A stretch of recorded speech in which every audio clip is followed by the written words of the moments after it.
Surfeando en un mar de gente, solo tienes dos opciones: ser rudo o técnico. Aquí todo se define en 3 segundos. Desde la tercera cuerda, no guardes tu máscara. ¡Sigue luchando!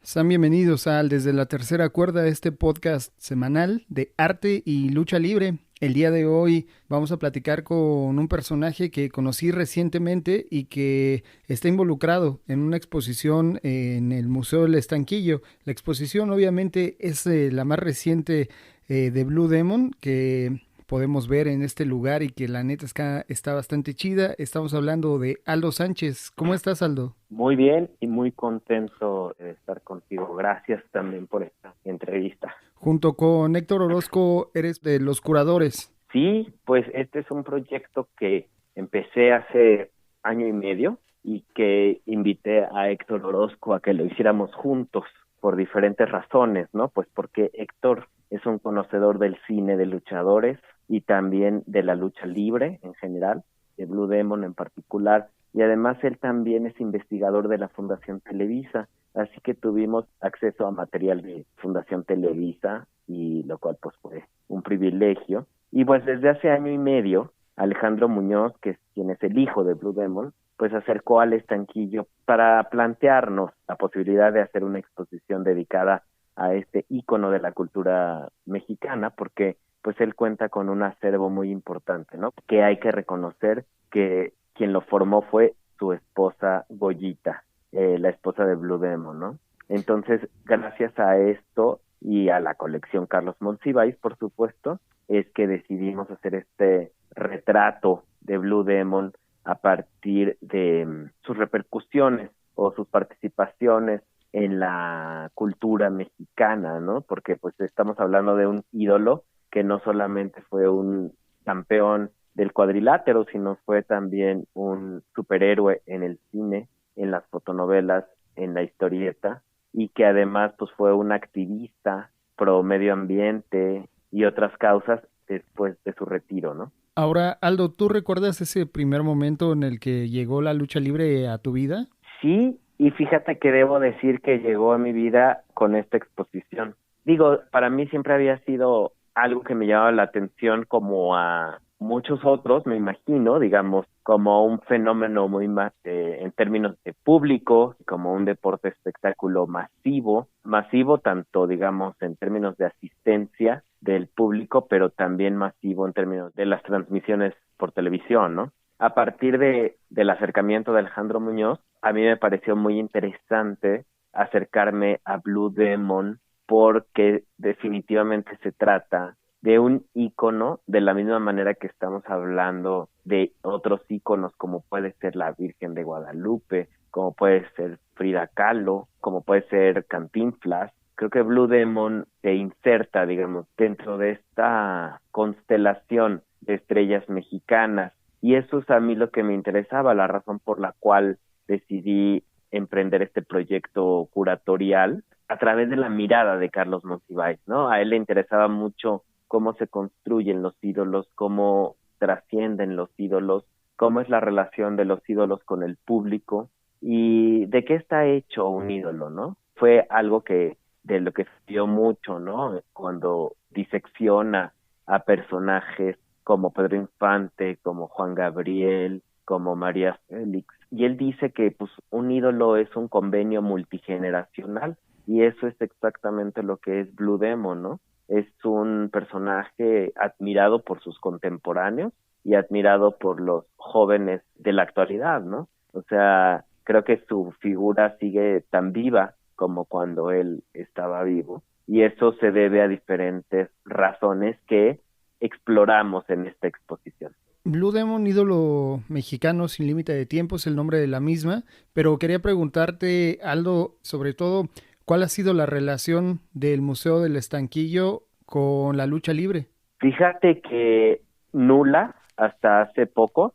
Hace más o menos un par de años, José Miguel Alba, quien es un académico, se acercó a nosotros para llevar a cabo una serie de conferencias en torno a la lucha libre, a la lucha libre y Monsiváis, y pues esas actividades que algunas empezaron, bueno, más bien las primeras fueron en línea, ¿no? Por la pandemia, y después ya tuvimos la oportunidad de hacerlas presenciales, como la presentación del libro de Cinta de Oro, un libro sobre Amazonas, y digamos así, diferentes actividades también con la Brigada de Lucha Libre del INJUVE, del Instituto de la Juventud de la Ciudad de México también. Entonces, bueno, digamos, estas actividades que empezaron hace un par de años y han sucedido hasta hace 6 meses, fueron iniciativa de José Miguel Alba, y esa ha sido realmente la única aproximación del museo hacia este tema, hasta ahora que presentamos esta exposición de Blue Demon. De modo que esta exposición pues cumple con un doble cometido, ¿no? Por un lado, satisfacer esa sed, digamos, del público de abordar un tema que para Carlos Monsiváis era importante, que es la lucha libre. Pero por otro también presentar por primera vez una exposición dedicada a este tema con todo lo que ello conlleva, es decir, que es la primera vez que se muestran fotografías, que se muestran todas las obras de arte que están en la colección y que nunca habían sido exhibidas precisamente porque nunca se había llevado a cabo una exposición con este tema. Entonces nos dimos cuenta con que hay poco más de 180 piezas en la colección relacionadas con este tema, ¿no?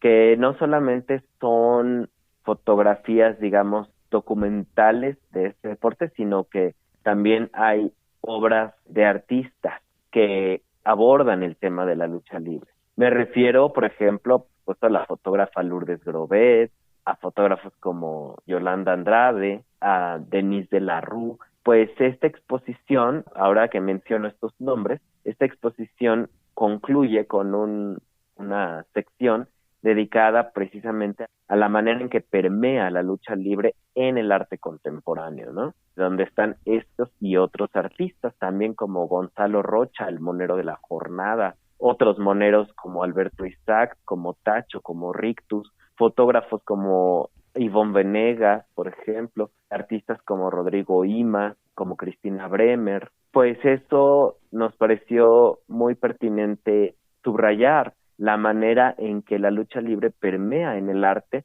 pero que eso se da solamente a partir de la década de los 80 en adelante, y no antes. O sea, digamos, tenemos que decir que cuando la época dorada de la lucha libre, en los 40 y en los 50, pues los artistas de la época, que serían los artistas modernos, pues no retrataban ni a los luchadores ni a la lucha libre.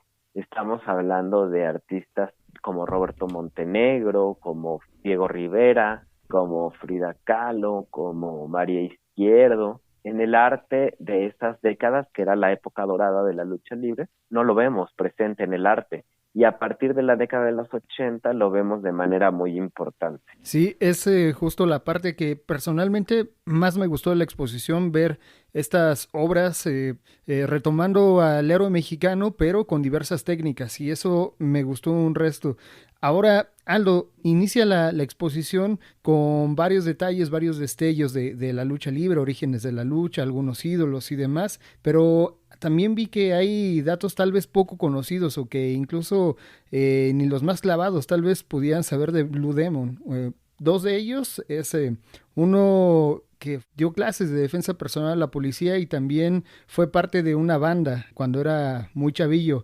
¿Qué datos de estos te sorprendieron a ti, Aldo? Sabes que para mí fue una gran sorpresa encontrarme con un personaje tan inagotable y tan inabarcable como Blue Demon, ¿no? Y eso, bueno, pues se reflejó, digamos, en el gran reto de cómo estructurar la exposición. O sea, es decir, para nosotros fue muy fácil de, bueno, esto es lo que queremos contar, ¿no?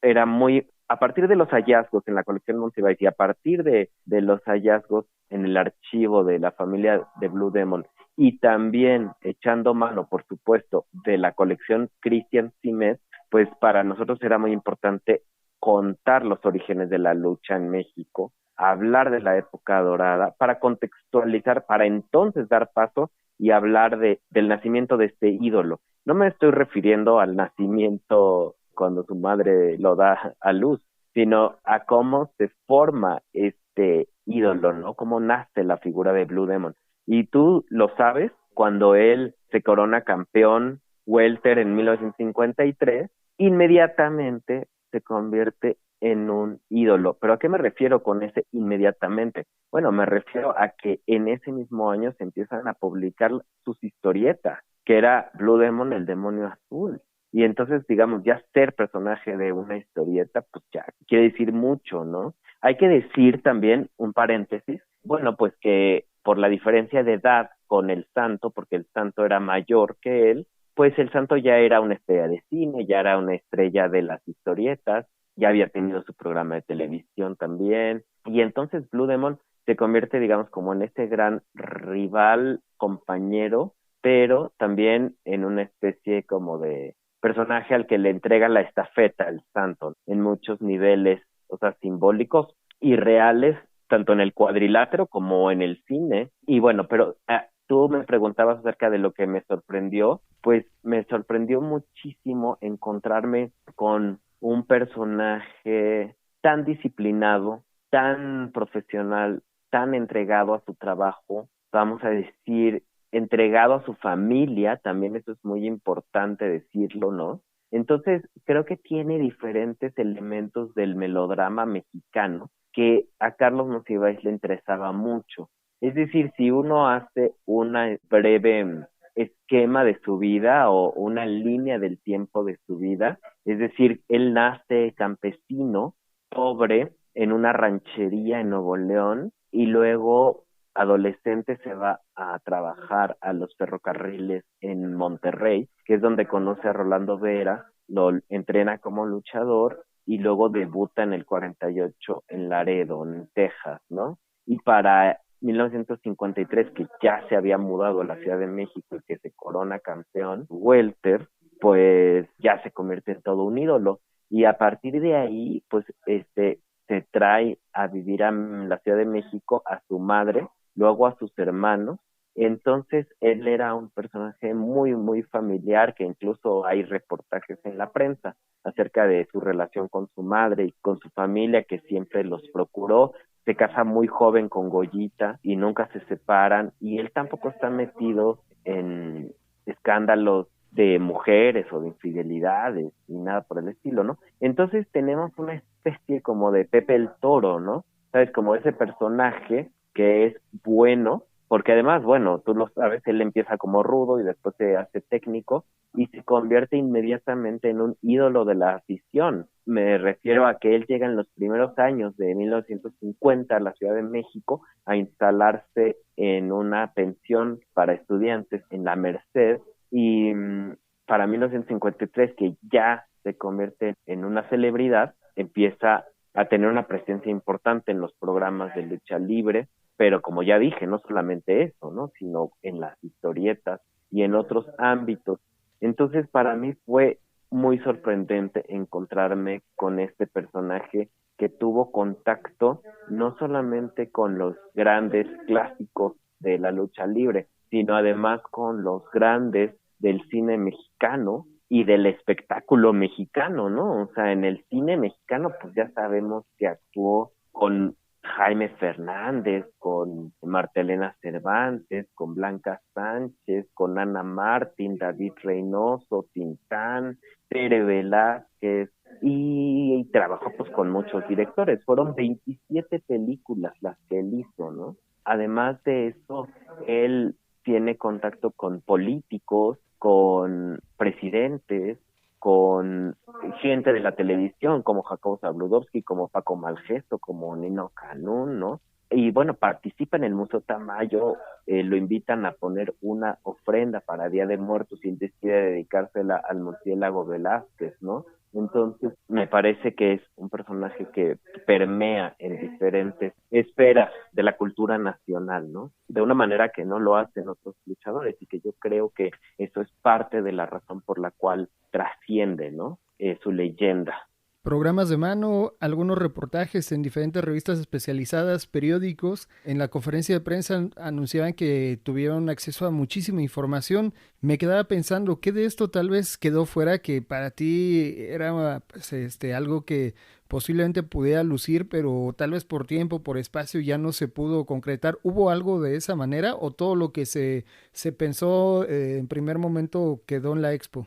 No, para mí sí quedó fuera algo que tiene que ver con justo con lo que estás diciendo, ¿no? O sea, falta de tiempo, que además esa es la cosa, o sea, digamos, suena muchísimo estar dedicado a esto año y medio, pero se te va como agua porque de repente te das cuenta, o sea, descubres más y más cosas, más aspectos de su vida y más material, ¿no? En el archivo de su familia. Pero lo que yo tenía muchas ganas de hacer y que ya no hubo el tiempo, fue hacer, digamos, como una reunión de objetos, de memorabilia, que lo que uno puede encontrar en las calles o por internet, cosas que tienen quizá otros coleccionistas en México y el mundo, ¿no? Que van desde playeras, gorras, plumas, pósters, todo lo que las chácharas que uno puede encontrar. Como tú sabes, o sea, uno camina por las calles de la Ciudad de México y te topas con cubrebocas con la máscara de Blue Demon, ¿no?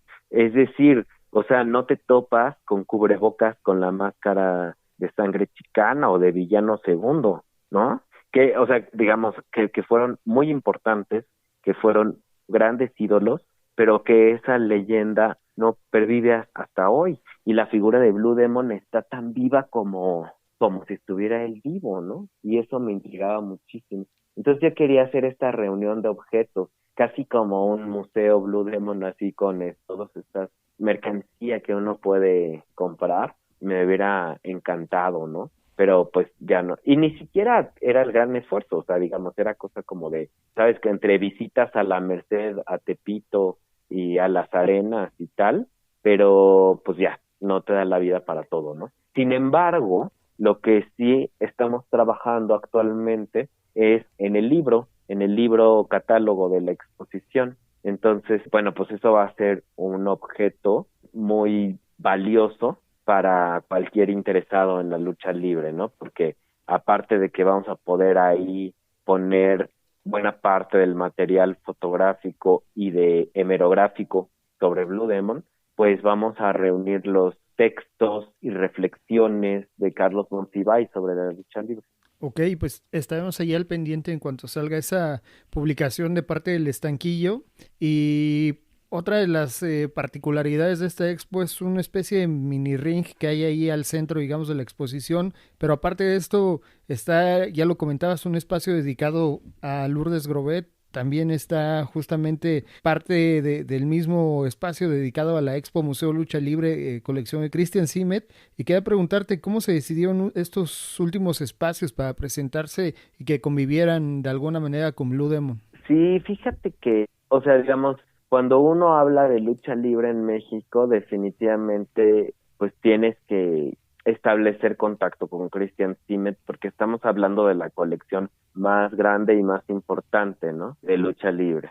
Entonces lo abordamos y él de manera muy generosa puso a nuestra disposición muchísimo de su archivo, ¿no? Entonces, bueno, nosotros más bien, como ya teníamos realmente bastante material, tanto de la colección Monsiváis como de el archivo Alejandro Muñoz, pues realmente eran cosas muy puntuales las que le solicitamos, ¿no? Que nos prestara ciertas máscaras, que nos prestara ciertas fotografías y tal, ¿no?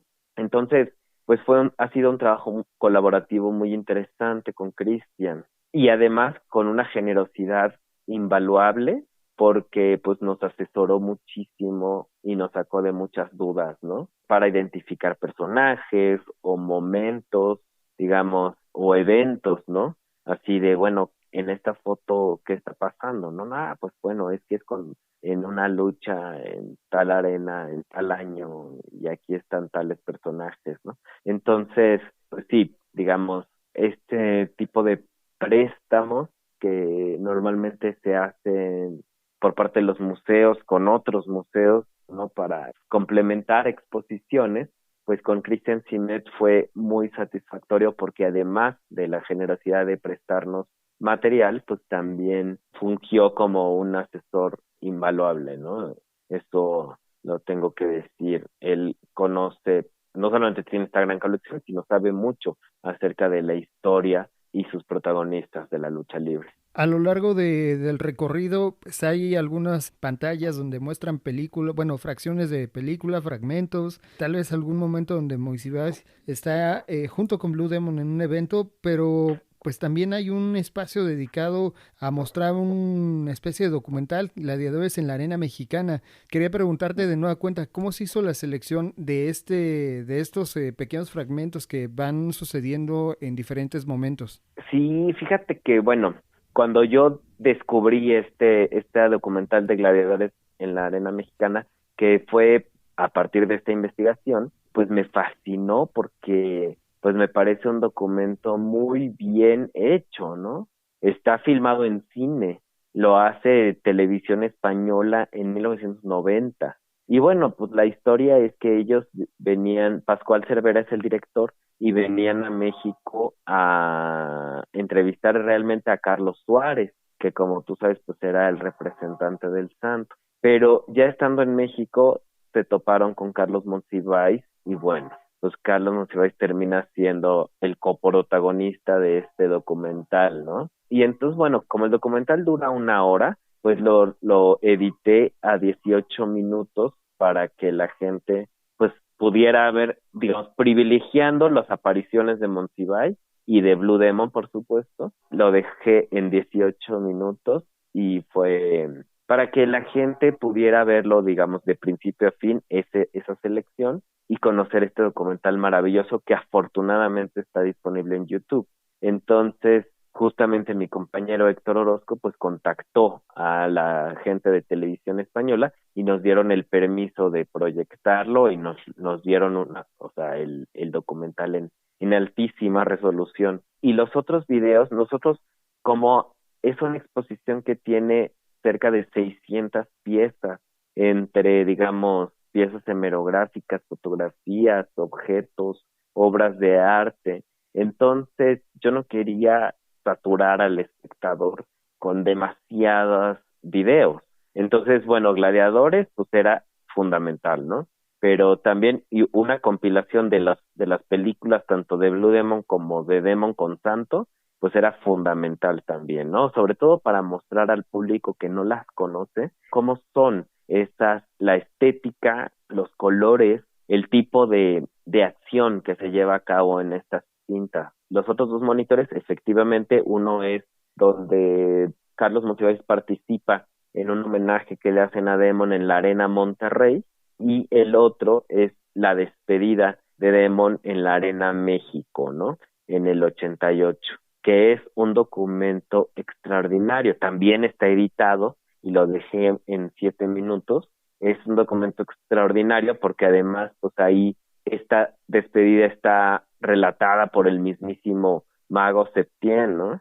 Entonces es genial ver escenas de ese momento tan importante para México como fue la despedida de Blue Demon, y además la maestría, disfrutar, digamos, la maestría de cómo se hace una crónica deportiva como la hacía el Mago Septién, ¿no? Que como dice, hay un antes y un después de Blue Demon en la lucha libre. Ya lo mencionaba en un inicio, comienza con los orígenes de la lucha libre, la época de oro, el nacimiento de Demon, rivalidades evidentemente y pues algunos reconocimientos. Para ti, ¿qué fue lo más complicado de esta expo?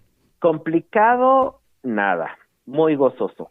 Más bien, vamos a decir, el gran reto, o más bien doloroso, dejar tanto material afuera, porque había tanto material tan valioso, tan interesante, que pues lo quieres poner todo, sobre todo, o sea, lo quieres compartir con el público, ¿sabes? Como de, híjole, vean esta maravilla de entrevista o esta maravilla de artículo o de fotografía, etcétera, etcétera, ¿no? Pero bueno, pues obviamente hay que hacer una selección y eso fue, digamos, más bien fue pues así una pena, ¿no? Fue doloroso. Ahora, es importante también decir que nos dimos cuenta que de cada uno de estos temas, vamos a decir, de cada uno de los núcleos que componen la exposición, podría ser una exposición en sí misma, ¿no? O sea, digamos, uno podría ser perfectamente una exposición, imagínate qué interesante sería, sobre los orígenes de la lucha libre en México.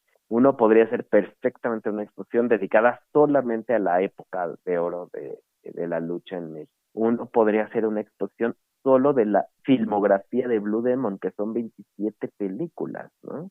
O sea, porque es la producción de estas películas, la distribución, el alcance internacional, la presencia de Demon en diferentes esferas, en festivales de cine, tanto en México como en otros países. Uno podría hacer una expo, por supuesto, del cine de luchadores, o dedicada a las máscaras, digamos, solamente el tema de las máscaras, ya te podría ocupar una exposición enorme. Entonces, bueno, pues ese fue, digamos, el reto mayor, ¿no? O sea, tener que escoger lo mejor de lo mejor, porque además todo el archivo que formó Goyita, la viuda de Blue Demon, pues era valiosísimo, ¿no?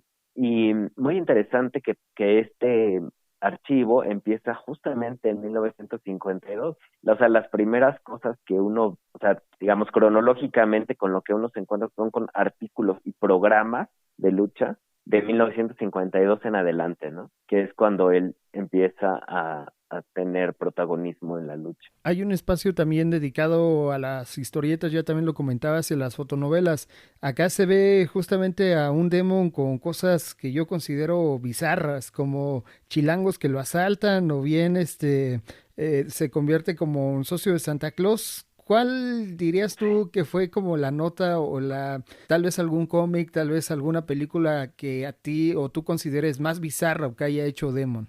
Pues sí, qué bueno que lo notaste, o sea, porque eres un gran observador. Efectivamente, la selección de las historietas, pues para mí era importante de todas las, digamos, de los cientos de historietas que tenía el archivo de Alejandro Muñoz, pues hacer una selección que fuera representativo de la estética de esas historietas, de el tipo de historias, de narrativas, los personajes, o sea, las temáticas, los personajes con los que convivía dentro de las historietas. Seguramente también notaste la portada donde están unas monjas borrachas, donde está él como San Sebastián, donde está él seduciendo a una chica así como Peanut Girl. Estamos hablando de 1954, o sea, digamos, toda esta estética pin-up era lo que se estilaba, ¿no? Y efectivamente Juan Manuel Aurrecoechea, que es el gran conocedor de la historieta en México, pues apunta, ¿no? O sea, cómo estas historias de barrio están entrelazadas con historias de superhéroes que hace posible que Demon se convierta en socio de Santa Claus, efectivamente, ¿no? Y entonces, bueno, para mí, digamos, mi hallazgo más alucinante fue sin duda Arañas Infernales. Arañas Infernales y Cerebros Infernales me parecen dos películas que nadie puede perderse. O sea, me parecen una cosa extraordinaria. La primera de Federico Curiel, que es Arañas Infernales, y Cerebros, no me acuerdo de quién es de la dirección, pero de las 27 hay muchas buenísimas, por supuesto, ¿no? También me gustan mucho Las Invasoras, pero Arañas y Cerebros me parece una maestría cómo resuelven varios asuntos, digamos, de escenografía, bueno, digamos, la araña madre que vive en otro planeta, cómo la personifica, ¿no? Me parece genial. Y además que a mí sí me parece que Blue Demon es un gran actor, es un personaje que funciona muy bien en el cine, es un superhéroe muy entrañable. Eso es lo que quiero decir. Otra de las partes tal vez finales casi de la expo es mostrar un Blue Demon ya alejado de los cuadriláteros y se muestra cómo sigue su vida cotidiana, digamos, enseñando lo que él sabe en diferentes gimnasios. Su paso también de como figura emblemática ahora pasa al arte con algunos grabados, pinturas, fotografías, dibujos, ilustraciones, esculturas.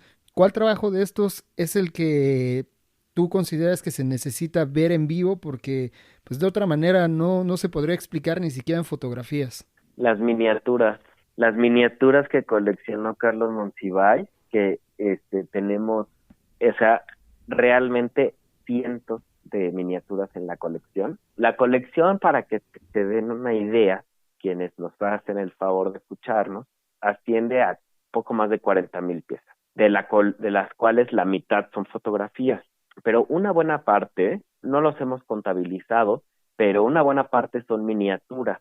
Por ejemplo, de artistas de la miniatura, como Teresa Nava, tenemos aproximadamente 300 piezas. Más o menos por el mismo número del matrimonio Susana Navarro y Teodoro Torres, de Roberto Ruiz, de Luis Ascane Centeno. Bueno, en fin, de manera que las piezas que me parecen que vale mucho la pena ver en vivo en la exposición son las miniaturas dedicadas a la lucha libre. Imagínate que tenemos una escultura tallada en un gis, que es un retrato del santo, ¿no? Este es el santo hecho escultura, pero en un gis. Es un artista extraordinario. Y las máscaras, definitivamente las máscaras de Cristian Simet, pues valen mucho la pena verlas en vivo.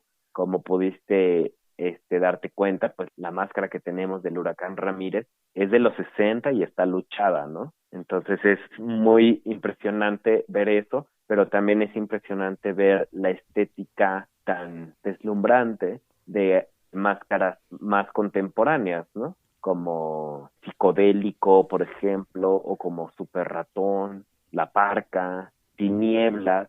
Entonces, eso es lo que yo consideraría que son experiencias que solamente en vivo las puedes experimentar o sea, vivir de una mejor manera. Al final, ahora sí, de la expo, pues se comenta que la lucha sigue y con otros luchadores, con otros muchachos que tienen que tomar en algún momento el rol de héroes mexicanos o villanos como tal en la lucha libre.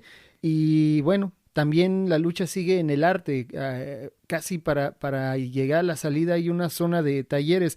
Yo tomé particularmente uno porque decía, quiero un poco más de la experiencia ahora que estoy acá en el estanquillo y había la creación de máscaras, pero ¿nos puedes platicar un poco de qué van? En las redes sociales del museo se están compartiendo constantemente estos. Sí, para nosotros es muy importante que las exposiciones vayan acompañadas tanto de actividades de servicios educativos como actividades públicas o académicas. El sábado pasado tuvimos a Miguel Valverde, que es el artista autor del mural que podemos ver en la Arena México, en el lobby de la Arena México, y hablando con Álvaro Cueva, este comentarista de televisión, y con Rodolfo Rodríguez Castañeda del Centro Cultural Los Pinos, estuvieron hablando acerca de Blue Demon como arquetipo en el arte mexicano. Y bueno, pues el área de servicios educativos pues, ofrece talleres como tú bien lo dices, de dibuja tu propia máscara, digamos, dibuja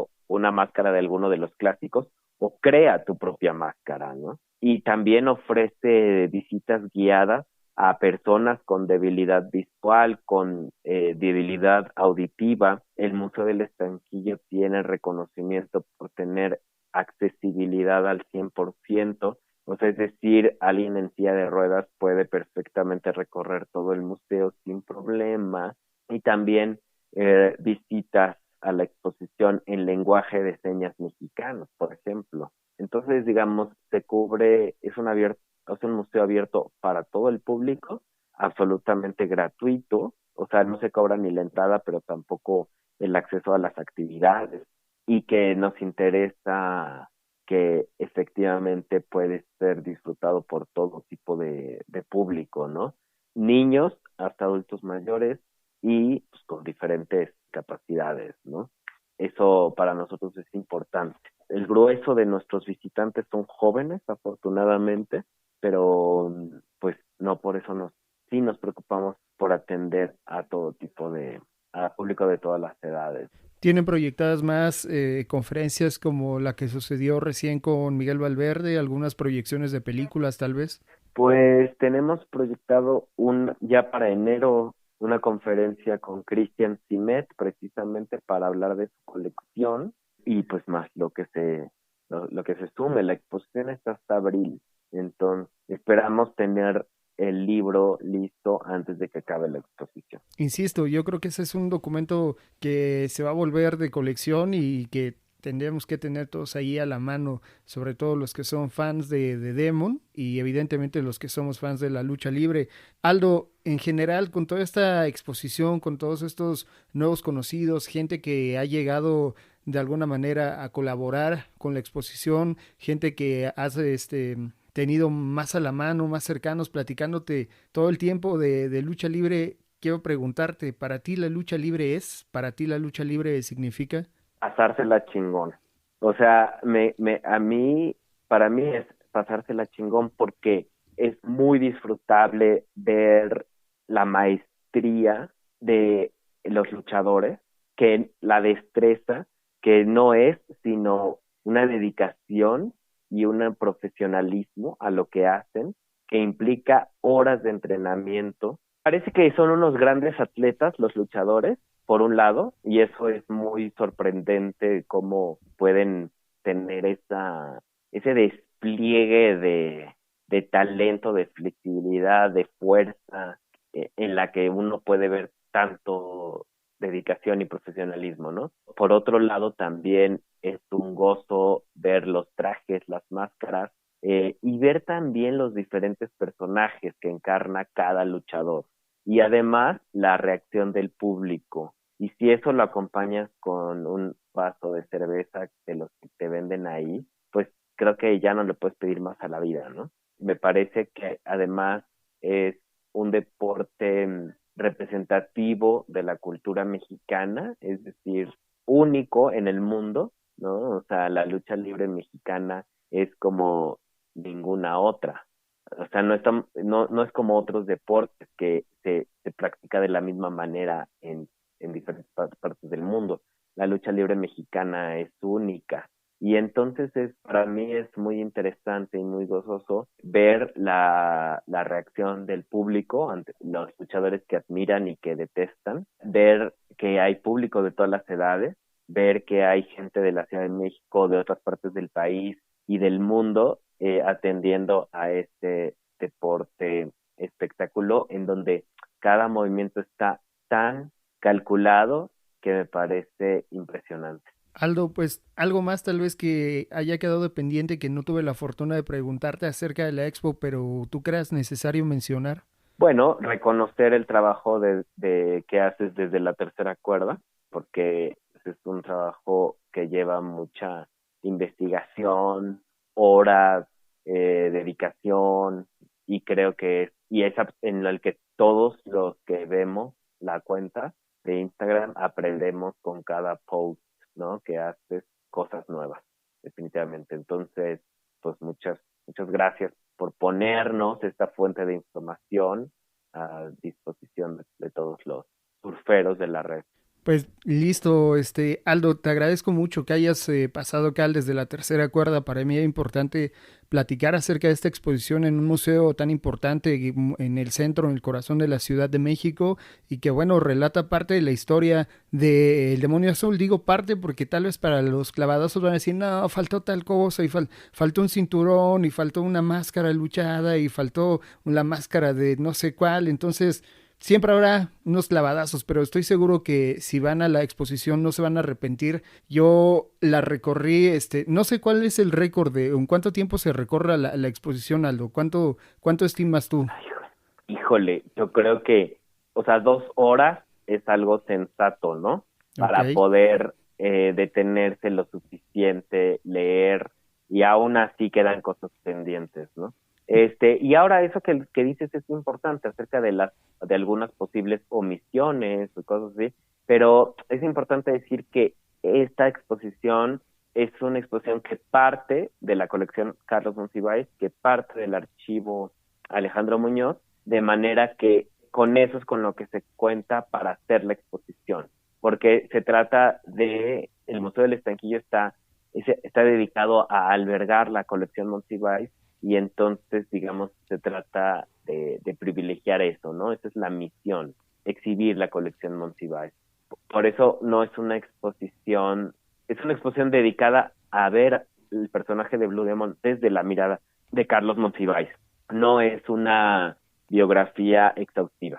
Claro, yo me aventé 3 horas y media viendo la exposición, me sentaba, veía todos los cortos, leía todas las, no todas las notas, voy a ser sincero, pero sí todas las notas periodísticas, pues, pero sí todas las notas ahí al margen de la expo, donde estaban colocadas y demás. Entonces, pues yo soy un clavadazo y los invito a que se vayan al Museo del Estanquillo. Aldo, ¿cómo están las redes sociales y cuáles son las que más usan? Pues mira, tenemos una página de internet y luego, bueno, pues en Instagram, que es Museo del Estanquillo, tal cual, en Twitter, que es @m_estanquillo, y en Facebook, somos Museo del Estanquillo Colecciones Carlos Monsiváis. Entonces, pues ahí ponemos todas nuestras actividades. Es importante decir, si ustedes se meten a nuestra página de internet, van a encontrar no solamente micrositios, es decir, o sea, como las piezas más importantes de la exposición y el texto introductorio, para aquellos que no están en la Ciudad de México y quieren darse una idea, ¿no?, del tipo de obra que hay en la exposición. Pero también van a poder, en el apartado de publicaciones, van a encontrar los libros catálogo que hemos publicado de todas las exposiciones anteriores. Y ahí va a estar la de Blue Demon cuando esté listo el libro, pero entonces ahí pueden descargar los PDF de los libros catálogo que hemos publicado en los últimos años. Algunos de ellos son, por ejemplo, la exposición dedicada a Gilberto Martínez Solares, que fue un director que también trabajó con Blue Demon y con Blue Demon y Santo, ¿no? Específicamente él dirigió Las Invasoras y dirigió también Santo y Demon contra los monstruos. Entonces, bueno, pues visiten nuestras redes, visiten nuestra página y los esperamos, porque pues este es un museo abierto para todo el pueblo mexicano y el pueblo del mundo, porque es entrada libre, y tú lo has dicho, en el corazón del centro histórico de la Ciudad de México, que es Isabel la Católica 26, esquina Madero. Pues listo, Aldo. Sí, algunos de estos catálogos de exposiciones previas, incluso yo los he visto a la venta ahí en la librería que está en la terraza en el Museo del Estanquillo, y pues seguramente por ahí andará pronto el de Blue Demon, que estaremos yendo constantemente para ver cuándo está a la venta y podernos hacer de un ejemplar. Pues nos vamos. Agradecemos a toda la gente que hace favor de pasar a escuchar un episodio semana a semana del Desde la Tercera Cuerda, con un personaje que, si bien no es luchador, no está en el ring, trabaja o ha trabajado con la lucha libre. Este es el primer episodio de la 9ª temporada. Mi nombre es Luis Ángel Hernández, alias El Perro, y estamos en el Twitter y en el Instagram como @desde la 3 cuerda, también en el TikTok y en el Facebook como Desde la Tercera Cuerda Oficial. Nos escuchamos a la próxima. Tengan muy buena semana. Hasta luego. Ya han pasado 3 caídas. Nos vamos a descansar a los vestidores. Pero no guardes tu máscara. ¡Sigue luchando!